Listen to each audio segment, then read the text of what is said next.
not recommend this tour kung ayaw mong ma-in-love sa Japan even more. Kasi after this Shirakawa Go and Takayama bus tour, wala na. Uwi ka ng spoiled sa ganda. Hi guys! My name is Mommy Joyce and I love traveling with my toddler. Let's talk about this trip. So this is the Shirakawa Go and Takayama Day Tour. Super convenient lalo na kung ayaw mong mag-transfer ng trains, buses, tapos malayo pa talaga siya if i-DIY. From Nagoya, first stop is the Takayama Old Town. Super nice for food trip lalo na yung Hida beef, tapos photos, saka yung traditional vibes. Perfect for families, seniors, and yung mga ayaw ng complicated sa pag-commute. Then after that, you just hop on the bus tapos diretso ka na sa UNESCO Village.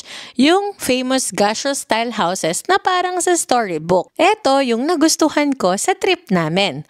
All-in bus tour, walang stress sa transfers. English tour guide, so alam mo yung history and spots.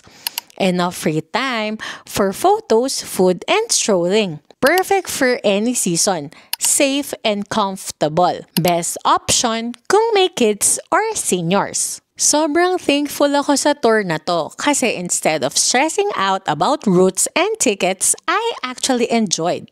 Nakapag-video ako, nakapag-photos, at nakapag-focus ako sa content.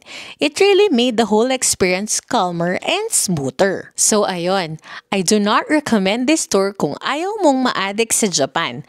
Pero kung gusto mo ng hassle-free, beautiful, picture-perfect experience, use my code MommyJoyceGlook for a discount. Bye!